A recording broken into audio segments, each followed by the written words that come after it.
Yes. Good evening, everyone. Yesterday Peace. was first and foremost. Yes, I have my guest, Eagle of God, with me.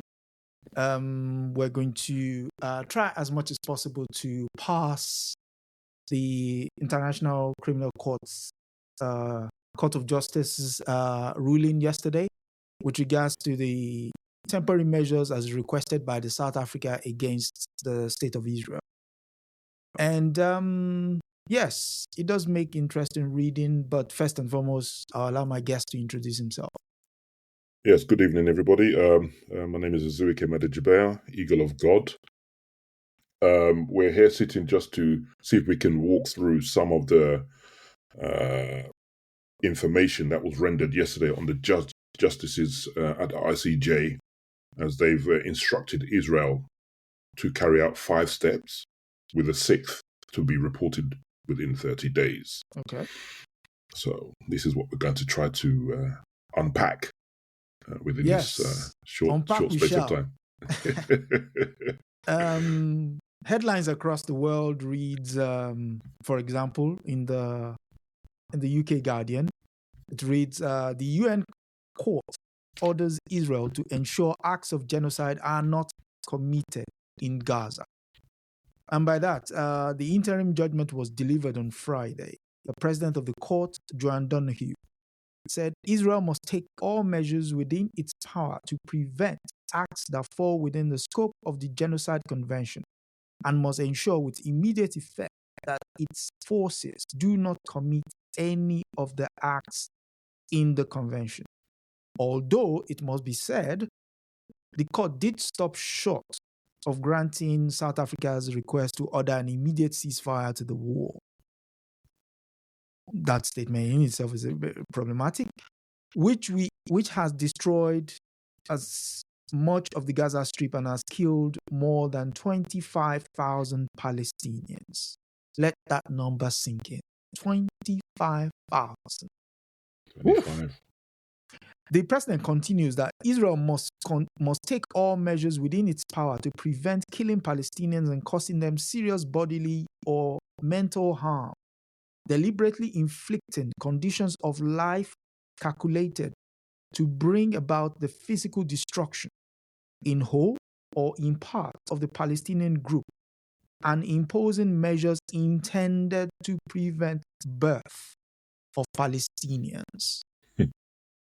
That is some heavy statements. I mean, first and foremost, it says the Israeli military must stop. Yes. Yes. Do we see any signs of that happening?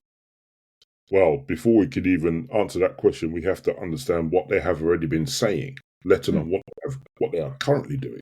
Mm-hmm. They have stated that they're going to ignore the ruling before it was rendered yesterday. Wow. Who did? So, is it then a moot point that the justices have rendered their verdict? No, it's not a moot point. If the countries in the international community are going to abide by this highest court in the world, and they're all signatories to the ICJ, the point is not moot. This then falls upon the other countries who are supporting Israel, Germany, United States of America, the primary backer, and the United Kingdom, where we live, that they must impose upon Israel to change its course in what it is doing. Because as we can see, humanitarian aid is not sufficient. Medical aid is insufficient. Hospital treatment is ineffective. The children having their limbs amputated without anesthetic. This is a crime. This is like going back to the Crimea War. This is barbarism. Many children having their legs and arms amputated by their own fathers, who happen to be surgeons. How is a surgeon supposed to cope under that duress? And so, if we say that they are to provide humanitarian aid, that means there can be no bombing, which effectively means a ceasefire. This is not a case being brought against Hamas, who is a political or a resistance or a military wing, however we want to rationalize what their makeup is. ICJ only deals state to state. Hamas is not a state. So anybody having any disgruntled feelings about this judgment need to understand that their ruling is between states and not between internal conflicts between political parties or players. It's not. Okay. So with that said, it will be interesting to hear. I mean, I can read what the response of the South African Foreign Ministry is. It called the decision a decisive victory for the international rule of law and a significant milestone in the search for justice for the Palestinian people, and expressed hope that Israel will not act to frustrate the application of this order, something you've alluded to. And it has publicly threatened to do, but Yes. that it will instead act to comply with it fully as it is bound to do. The Palestinian Foreign Minister Riyad Maliki called the decision in favor of humanity and international law and a wake-up call for Israel and actors who enable its entrenched impunity. That quote is powerful. Very So it's powerful. not just Entrenched impunity. yes.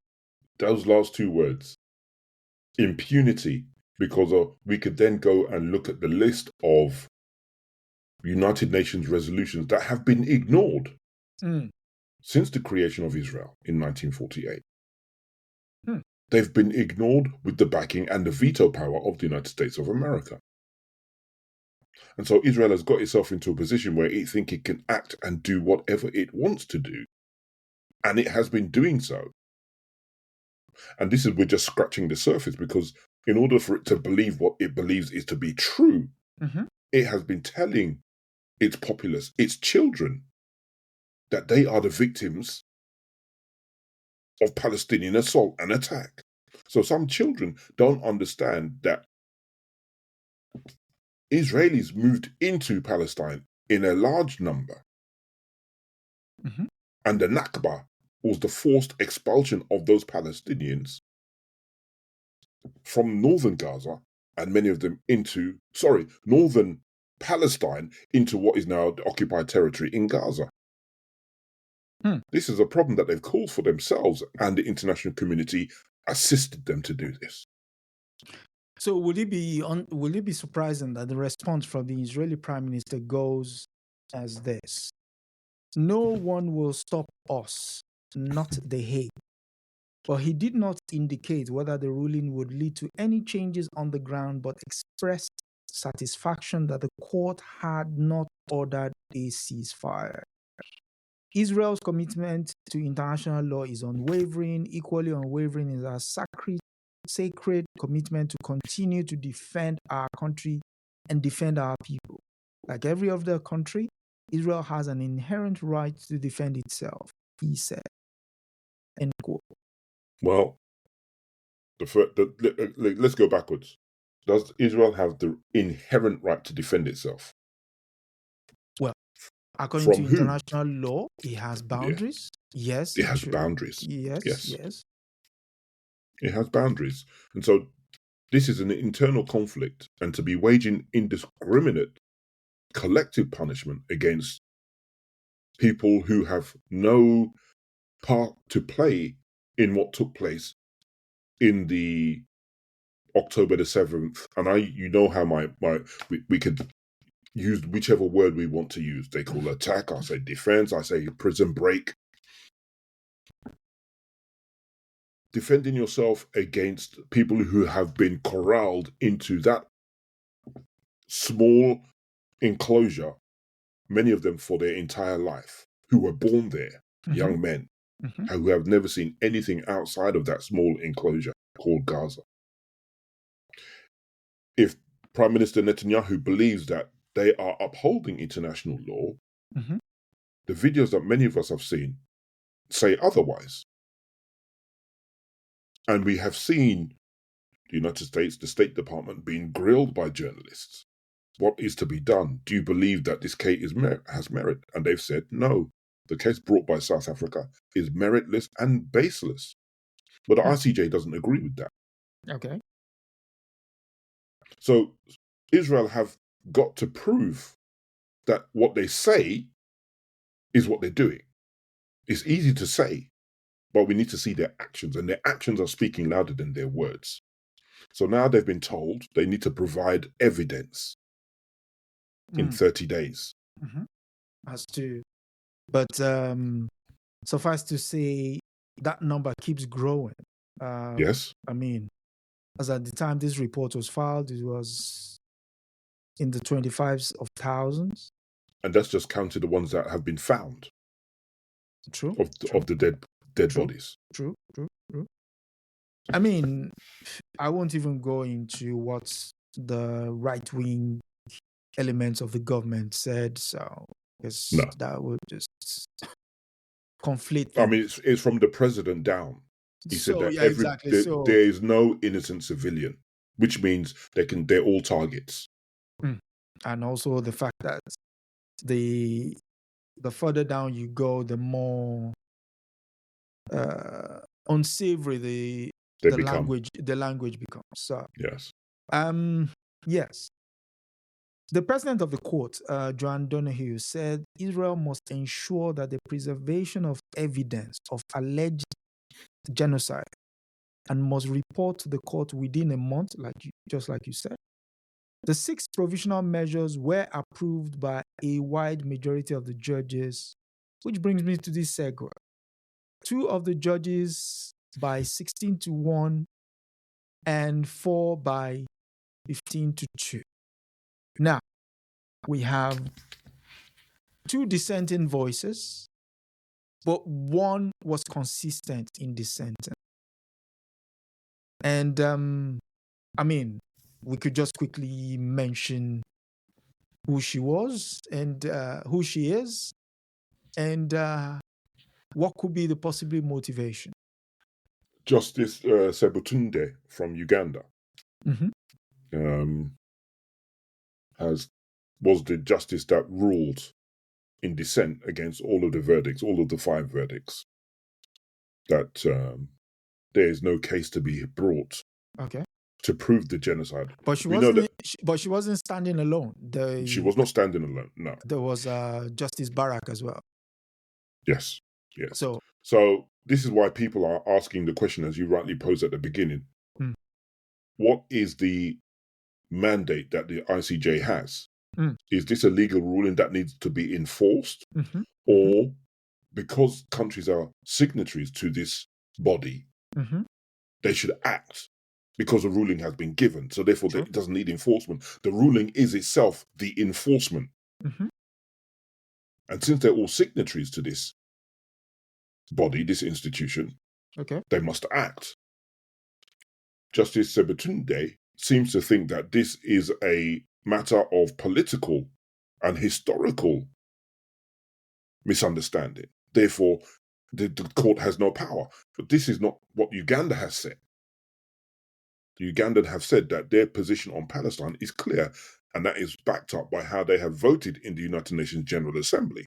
They have always voted for ceasefire, for humanitarian aid, and for the preservation of Palestinian lives, because they are a protected people. So Justice Sebutunde, in her dissent, is standing by herself. That's okay. But the majority decisions have carried the vote, and it allows everybody to see that this was not on bipartisan or fractious decisions by those judges who voted for these motions. I mean, so we could take it, even further. The report by Al Jazeera, they asked who she was, where did she go to school, her background, her legal career, and all those sorts of things. That's for us, it's neither here nor there. Yeah, of course. Yeah, I mean, the thing is, if the government does come out, I mean, I would say I was genuinely surprised. Not I was surprised. Okay, let me not conflate issues. I was surprised that the government came out saying they don't quite support her stance. Yeah. Because when I was passing sort of my opinion as to how the judges might vote. I was of the opinion that, I gave certain excuses to certain judges as to how they might vote. One way or another, based on their political leaning. Exactly. Yeah, exactly. Exactly. But and we know that doesn't always hold water. That doesn't always hold true. They're judges. Based on their evidence, are you going to act on the evidence, or with that, oh, my country has put me here, I must vote for the party and be partisan? So I can understand the conundrum that people are going to see, and the judges will be under immense pressure. They will be under immense pressure. That was my take. That was my take. Because obviously you're in the world is pretty unsettled in terms of geopolitics at the moment. Yes. So if you observe geopolitics from a historical standpoint, you will know that the motivation of anyone sat in a global body is often colored by where they hail from. Yes.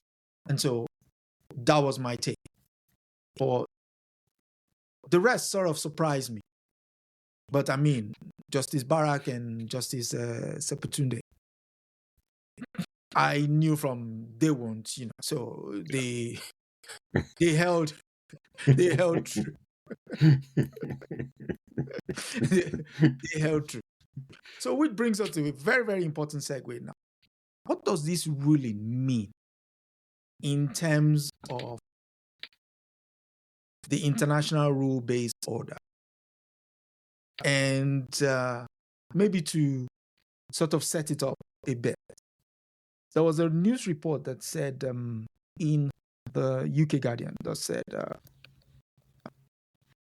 the ICJ Gaza decision shores up the rule-based order and puts the West to test. And let me just delve below the headline a bit. It says, in seeking a provisional order from the International Court of Justice restraining Israel from committing potentially genocidal acts in Gaza, South Africa put not only just Israel's treatment of Palestinians in the dock, but also the whole post-Second World War rule-based order, including the authority of the ICJ itself. Never has there been a high-profile case brought in the middle of such a bloody conflict, and rarely have so many stakes so much on the outcome. Wow. You see, that statement alone. Yeah. Okay, so you're talking about the International Court of Justice. Why was it set up?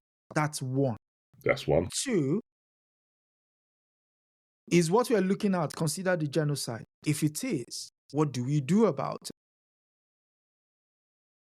Three, what the whole post-Second World War's rule-based order was based on what? The idea that we need not fight wars to settle disputes.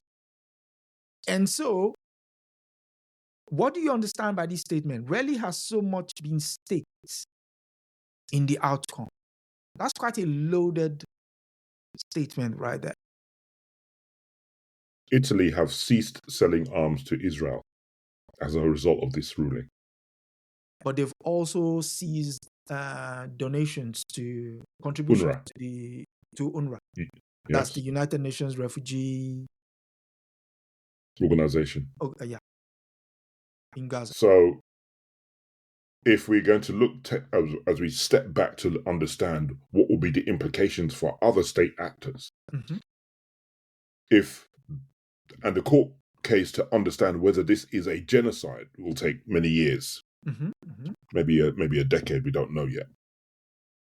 But the implications, if it is, and the complicity of countries who support Israel, whilst they could have prevented a genocide, will be probably the end of the ICJ, the International Rules-Based Order, or the United Nations itself. Why do you think it will be the end?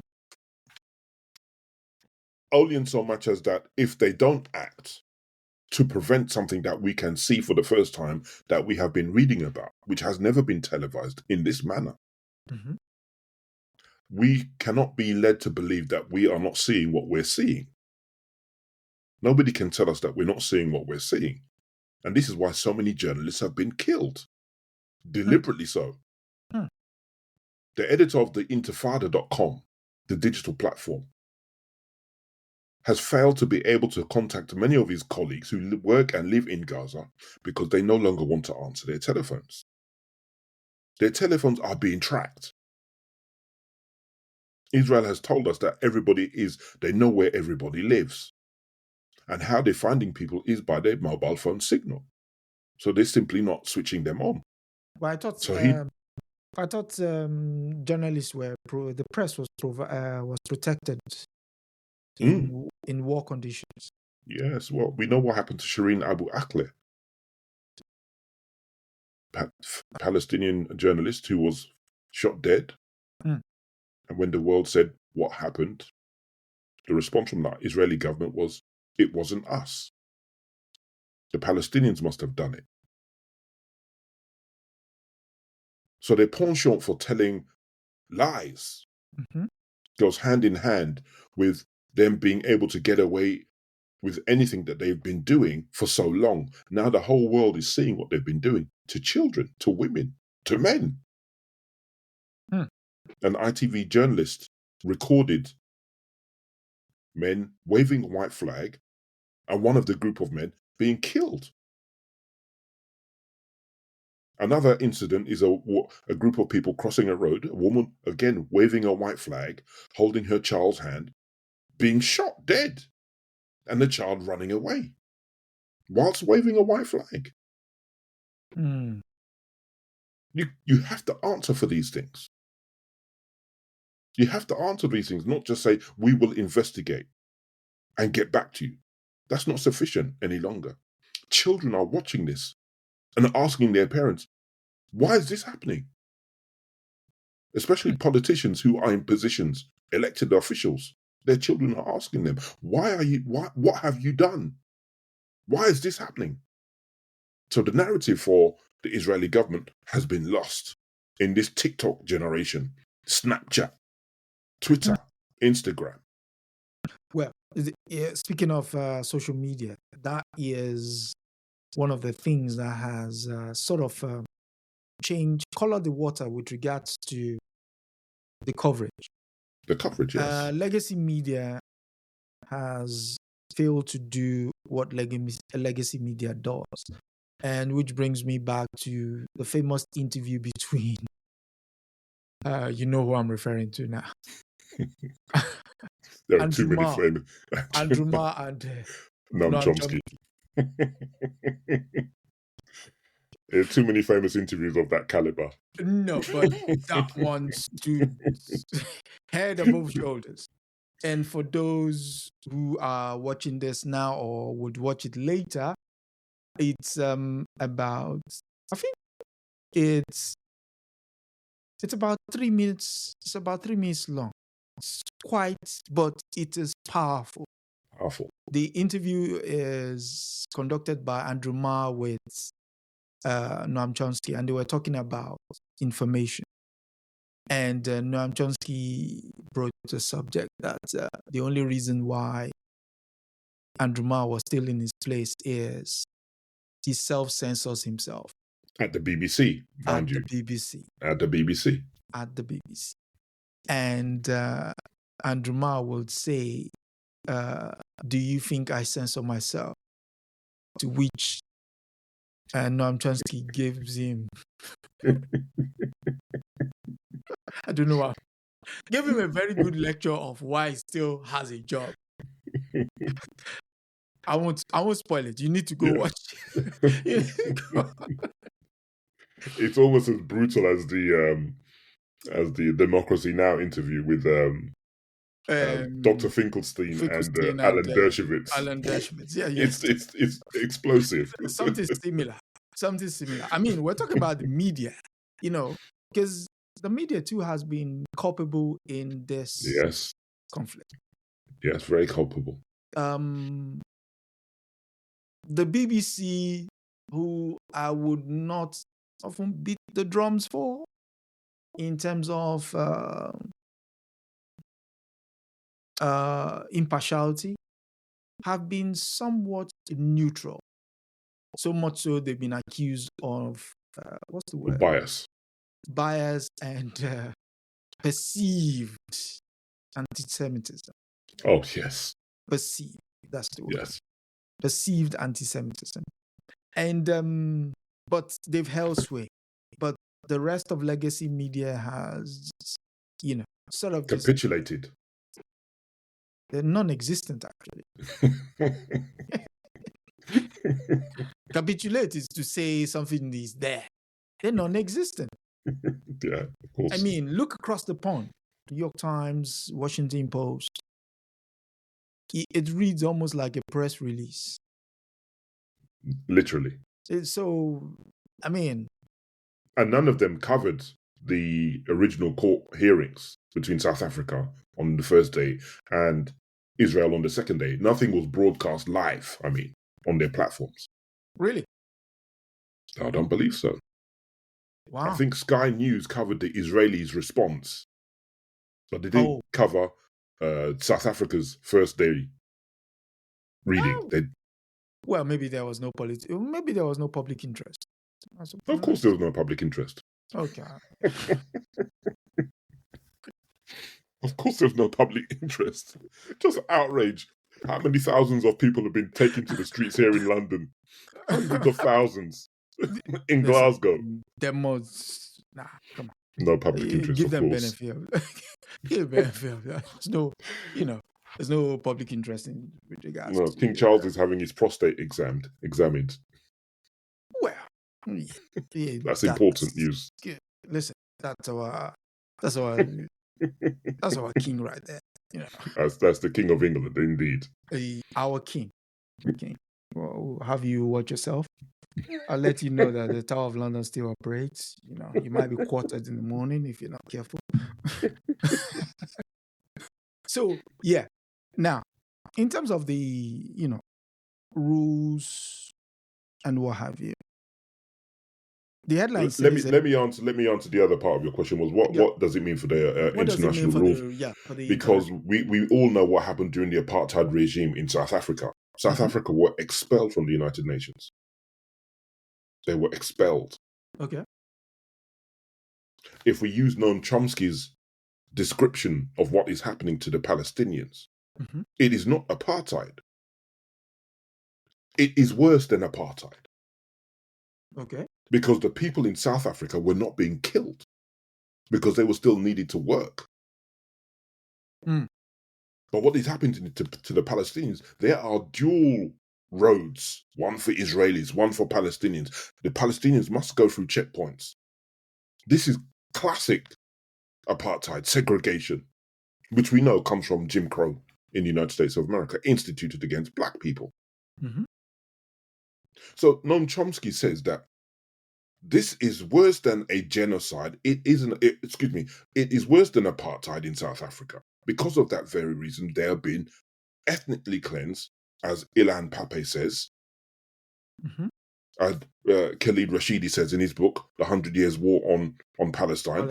Yep. These things are in our face, and the history is very, very long. So for the ruling of the court must find a way to allow people to hold Israel to the standard that they've held the South African apartheid regime to in the early 80s and the 90s.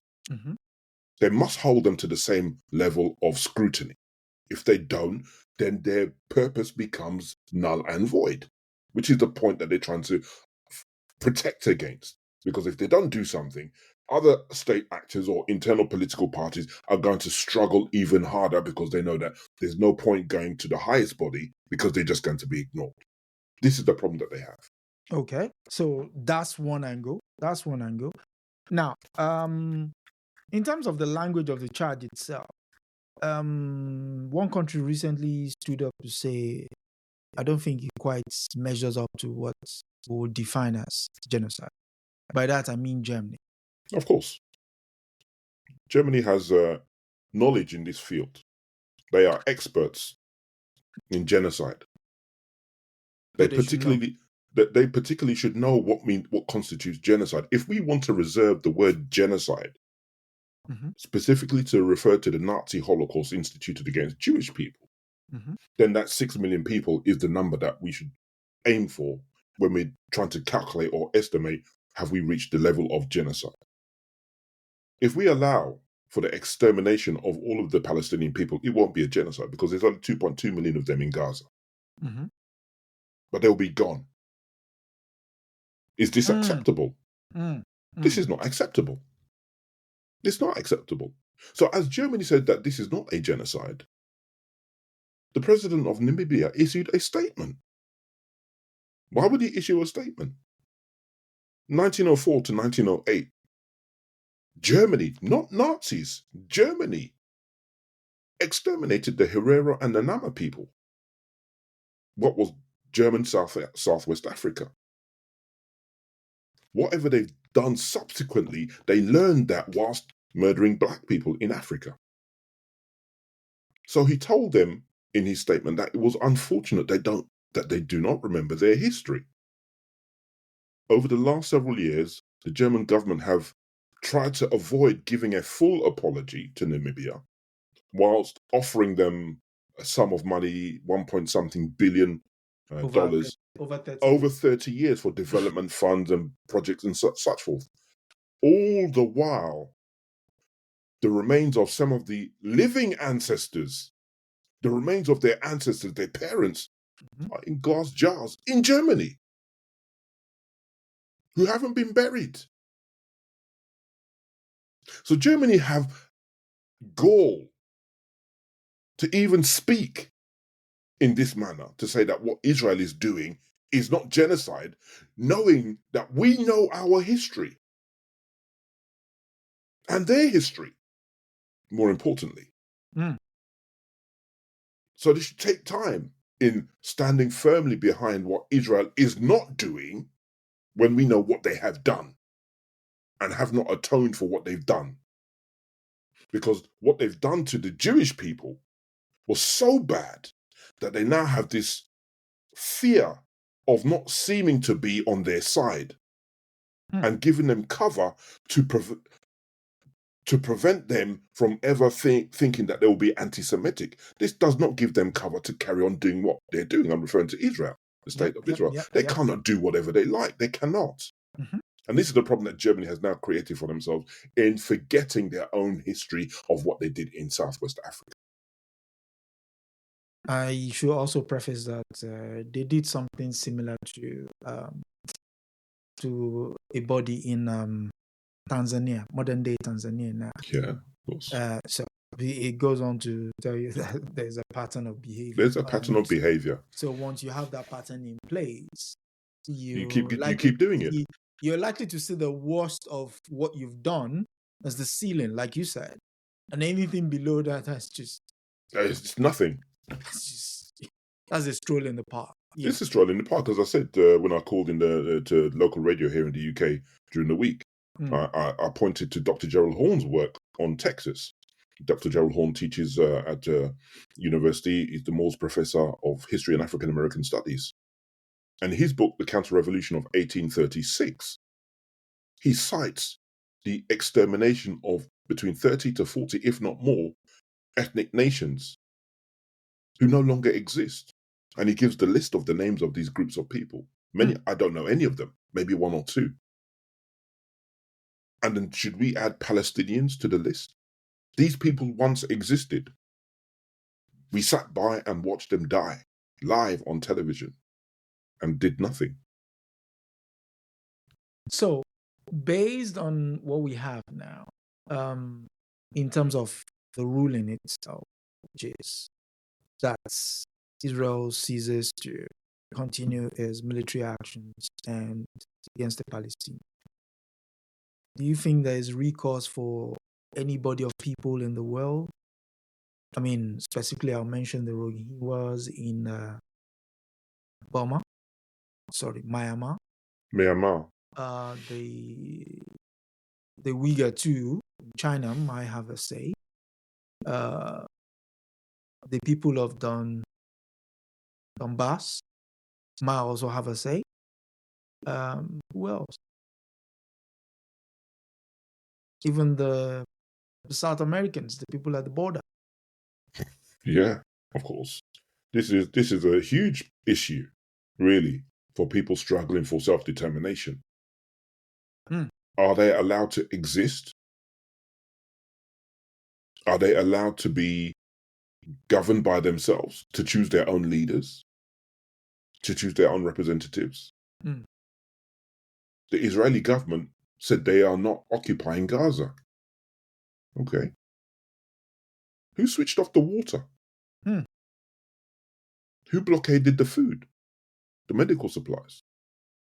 You may say that you're not in Gaza, but you've encircled them. This is why it's been referred to by David Cameron, who was a Prime Minister of UK at the time, who is now the Foreign Secretary of the United Kingdom, said that this is an open-air prison. So these people are enclosed. What crime did they commit? Is the first question to ask. Where's their self-determination? And as we mentioned all the other cases, we remember what the international bodies or states said with Russia's incursion into Ukraine. They acted. Sanctions were levied. Bank accounts were frozen. International travel bans were issued because they thought what Russia has done is heinous. Now the duplicity comes by them not acting in a similar manner with Israel. This is why they now have the charge of hypocrisy being leveled at them. So other cases, as you mentioned, the Myanmar case with the Rohingya, they ruled in the same way that the genocide, this should not go on. We could then talk about what's happening in the Congo, in Sudan, currently going on. We could mention our brothers and sisters struggling in Haiti still. There you go. The national-based order. Where's the law and order? Speaking of Haiti, you've heard of the case in the Supreme Court? Or from Kenya, yes. To deny it is illegal for any police to be deployed to another country, specifically Haiti and any other country. They were being asked to go and provide assistance to the Haitian government, the interim government, who have not been voted for since the assassination of Jovenel Moïse several years ago. So Haiti is fractured right now, with many armed groups vying for control of the island against those very people who assassinated their president. The country has a long and a righteous history of struggle, fighting off and defending themselves against the French, 1791 to 1804. A long struggle. Invasion by United States of America, 1915 to 1934. Occupation. So as people fight for their self-determination, we can see many peoples around the world also struggling to be free from the grasp of a colonial imperial way of thinking and being. When that question was actually posed, which is you're shoring up the rule-based order, it takes my mind back to the League of Nations becoming the United Nations. Subsequently, and we must understand that it didn't just become the League of Nations. It was actually a conversation that started between Roosevelt and President Roosevelt, U.S. President Roosevelt, and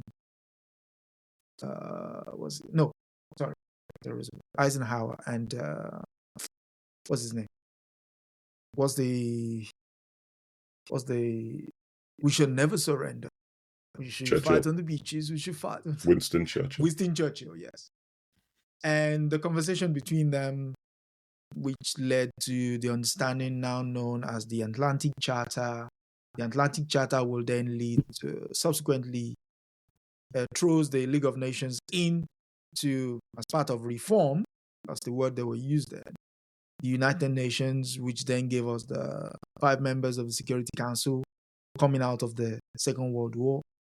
and subsequently the World Bank, the IMF, the General Agreements on Trade and Tariffs, which subsequently became the World Trade Organization, and most important, the enforcer itself, North Atlantic Treaty Organization, NATO. Now, that used to be the prism through which the rules-based world order was seen. Now, if these people cannot, or this group of bodies cannot be seen to upheld that understanding or that idea of what how the world should operate, what is there else to do? Well, other countries have already started to take measures since the sanctions that were placed on Russia, the Federation. BRICS, Brazil, Russia, India, China, South Africa, was already in place. Mm-hmm. This sanctioning of Russia forced them to turn to their neighbor, China, to reaffirm their commitment and their friendship. The Nord Stream pipeline was sabotaged. The esteemed journalist, Seymour Hersh, points the finger squarely at the United States of America for its destruction. And then we could see documented evidence of the President of the United States of America saying that we can get it done.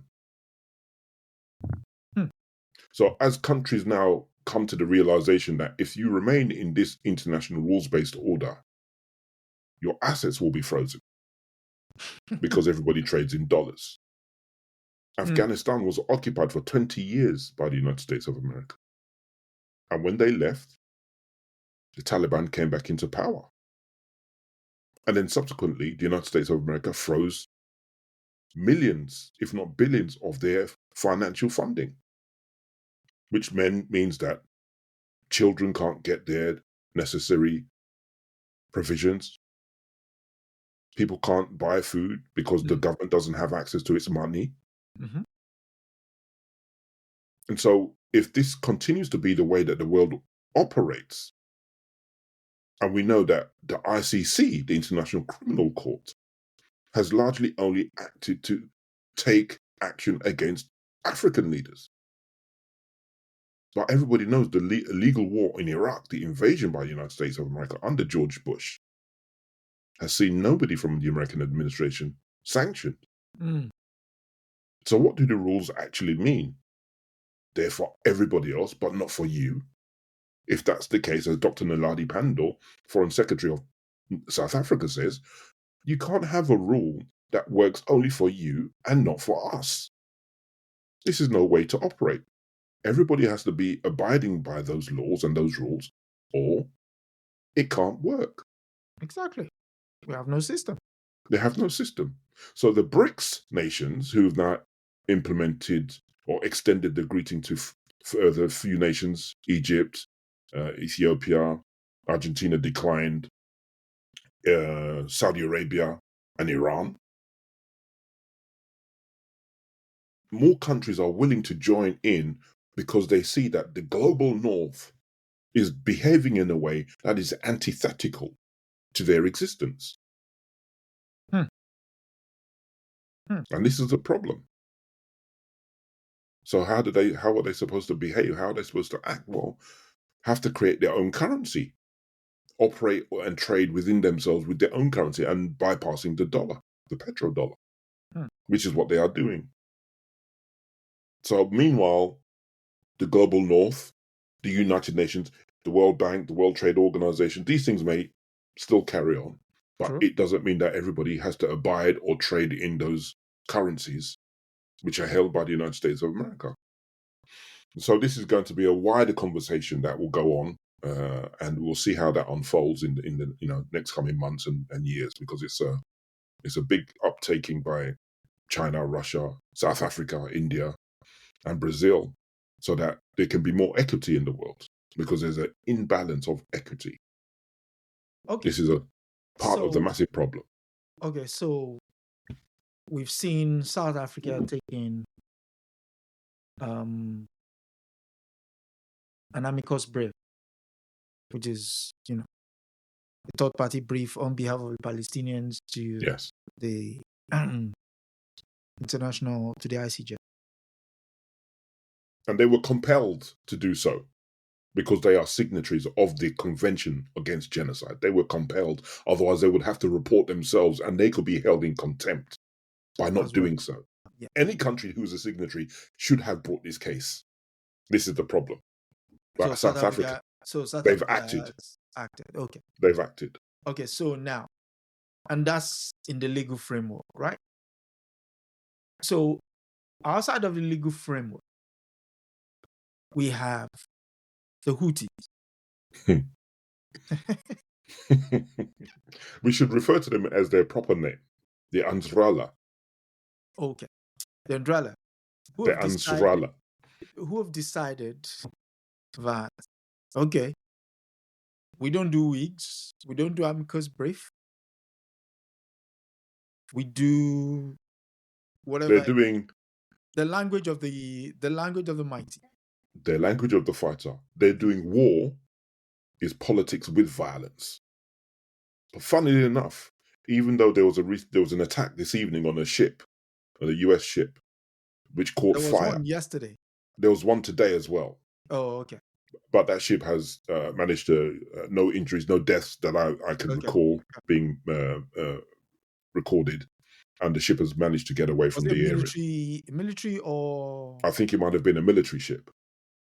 Which one? The one today or the one? The one today that I heard being briefed. Yeah. Okay. So as you said, the Yemeni government have decided to act on behalf of the Palestinians because, as I was listening to Dr. Norman Finkelstein yesterday, he said between 2015 and 2018, 600,000 Yemeni people were killed. Yeah, incessant bombing, isn't it? No. 60% of them died by starvation.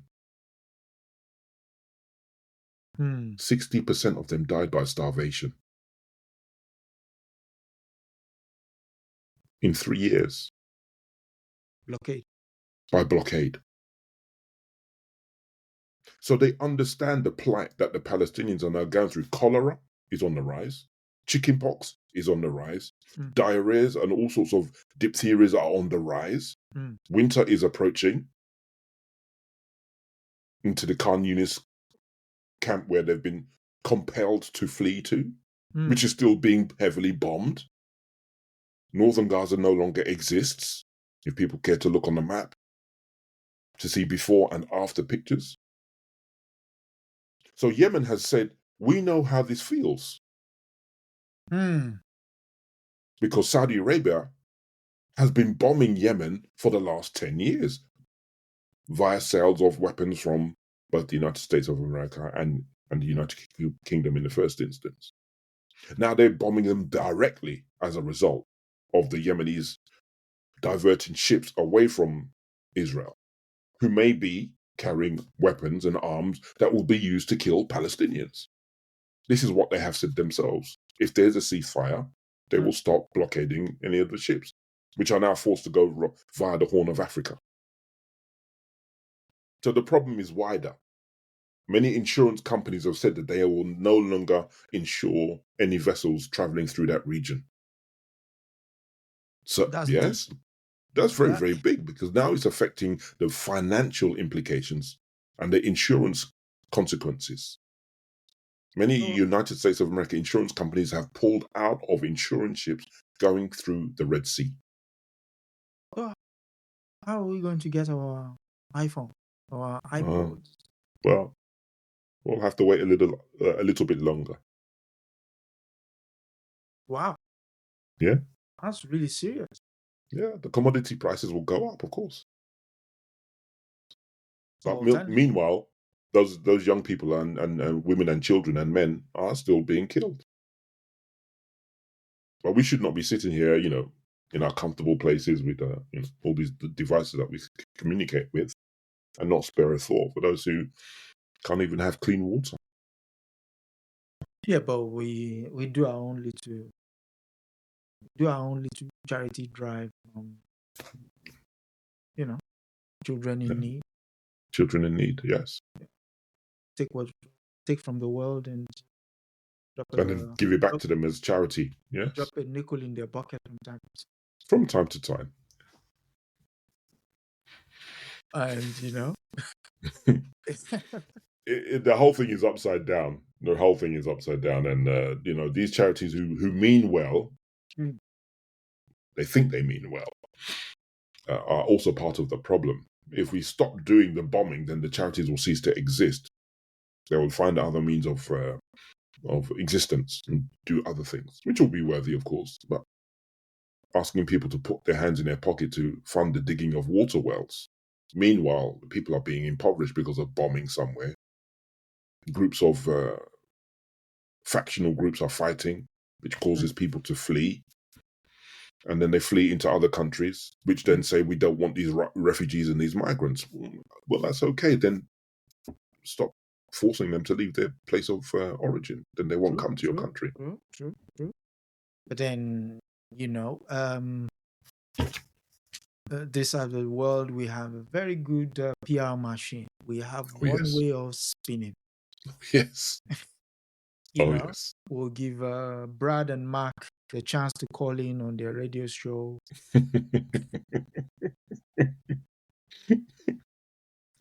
And spout their opinions on things that are fact-based. Yes. That you can see right in front of you, numbers, stats. But that doesn't matter. You and I both know that those don't matter. We've gone through Brexit. Those things don't matter. You can't make this stuff up. You're telling this guy, 2 and 2 is 4. Boy, I don't agree. What? What do you mean? What do you mean you don't agree?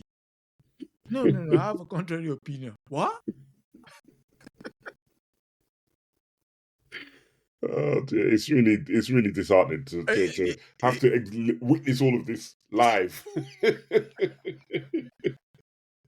It's a game. It really is a game for some of them. The commentators, they encourage these people to call their shows and to make fools of themselves, so they can make YouTube clips or Instagram clips. Right? Speaking to the topic where there was one yesterday. I think it was on Sheila Fogarty's program. And this guy called, the eloquence, the beauty of language, and yet completely stupid. That's allowed. It's allowed. The two things can be true. You can be eloquent and don't know anything. That's okay. This bright human being was trying to eloquently break down what a genocide means. Yes. And saying what is currently happening does not constitute genocide because, according to him, again, opinion, voice of your man. Sometimes I can't, it used to be the thing then that you were ashamed to be stupid. No, not any longer. They don't even recognize that. They don't even recognize that they're stupid. They don't recognize. It doesn't matter. It's irrelevant. Their opinion is what must be heard. It must be said. And they forcefully say it. Yeah, I understand. I understand the need to democratize stupidity, but sometimes you don't need to put this thing out there. It's a great teacher of ours, Dr. Greca, will often say, sometimes don't open your mouth and put your brain on display. Just, It's very difficult. That's a skill, to be able to keep quiet and listen. That's a skill. And when you are in the dominant group and you can see that your country has done what it's done, and you think they're right to have done what they have done. We can take case in point yesterday. Museums are offering to loan back to Ghana things that Britain stole. Loan, not give back. Loan. When you have this type of mentality, and I've had this discussion with people on Twitter, what will we get if we give back the Benin bronzes? Peace of mind. It doesn't occur to them that you can't go to somebody's place of dwelling, the Benin Kingdom, ransack the place, lay waste to the people, remove all of the artifacts, which they said that couldn't have been created by the people who lived there because savages. Not knowing the history of this region goes back hundreds of years, 9th century, 8th century. These craftsmanship that is, all your peoples have in that region. And just plunder them, cart them off to the British Museum and say, look, we will sell some to the highest bidder. They end up in Germany, they end up in America, they end up in Australia, and so on and so forth. They've offered to loan back to Ghana that which they stole. Is the height of insult, which allows these people to come onto national radio and to speak with no knowledge. As you said, it's easy to open your mouth and talk when you don't know much. And they're encouraged to do so because they've never been told not to do it. And we need to encourage them to keep quiet. By any means necessary, as good brother Malcolm X would often say. We need to encourage them to be quiet. We could take many books. I have many by my hand. This one by Dr. Gerald Horne, one of our favourite scholars. A historian, a lawyer, and in his previous life, a journalist. Yeah, but what does he know? Oh, not much at all, it would seem. As you can see, I have 2 shelves full of Dr. Horne books at the top there. Yeah. Come on. Yeah, he doesn't know much at all. It doesn't. It's got bias. He's biased. Yeah. He's a liberal, you know. Of course. You can't give him any airtime. No, you don't. Just liberals. I mean, it's one of the reasons why this platform exists, and because if you look at it, we're speaking knowledge here, and most of the stuff we've spoken about can be found in books, in articles, yes, in interviews. Yes. So it's not like us coming on like Brad and just say, I feel this is. No. This whole system is crumbling. I often say, if you can witness children, as I did one day, as I was doing my local shopping, walking into a local supermarket to go and help themselves of 2 croissants and eat and leave without paying. There should be no hunger in the United Kingdom, but poverty is of a level that has never been seen for generations. I mean, it used to be the case that someone would say, if you go into Tesco and you cannot afford anything, then the country is in crisis. In crisis. By what you said there, and we're there anyway. And so, funny enough, you mentioned the Benin bronzes, which brings me to possibly the next topic we're going to do. And the reason why that is the case is it was February that the Benin punitive expedition, to use the word that was used, punitive expeditions that made us have, why am I using up? That made the Brits have custody of the Benin bronzes happen. And so we'll pass a number of books. We've got, what's his name? Dan Hicks. Professor Hicks. Professor Hicks. We've got Barnaby Phillips. We've got, what's the other? Paddy Doherty. Paddy Doherty. So, Eagle and I would we'll synchronize watches and we'll Come do back some- again to we'll delve come back into that to- topic. Yeah. Definitely. Saturday we'll hope to do it Saturday. Yes. So give them a level of consistency. We'll do it next Saturday. And yes, so that's something for people to look out for. Benin bronzes. Again, Benin bronzes in British custody, a breakdown will be the topic of that. So, and any famous last words?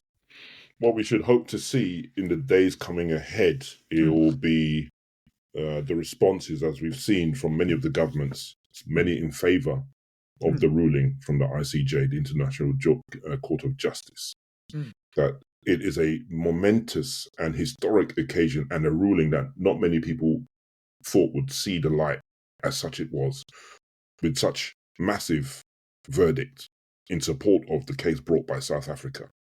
Maybe people thought it might be 8-7, 7-, they thought it would be tight in many of the rulings. It wasn't tight at all. It was unanimous. It was clear. It was clear. So we will wait to see what the response. We know the response from the international community. And when we say the international community, we should be very specific. We're talking about the global north. That international community is at loggerheads with the global south international community. And that is in display at the General Assembly in the United Nations and again here. So we will see how this plays out. The human rights body in the United States of America is currently taking President Biden to court for complicity. The case that South Africa has brought, they have extended that to bring cases against the United States of America and the United Kingdom for their complicity. So this has not stopped. And we've been hearing from Chile, they may bring a case. Colombia may bring a case. We will see what happens. We will see what happens. So there's going to be a lot of movement in the next coming months because this is just the beginning. It's just the beginning. So Okay. And so thank you for dropping by and sharing your thoughts and no problem. My pleasure. A brilliant submission. I would like to leave the final word with South Africa's Nelson Mandela when he said in 1996 that South Africa's freedom is incomplete without the freedom of the Palestinians. And so his countrymen and women have done them proud. Have done him proud. They've done him proud. Yes. Amandla. Yeah. A luta continua, victoria certa, as they would say. Way to. Yes. Peace, my brother. Yeah, we'll be back. Thank you.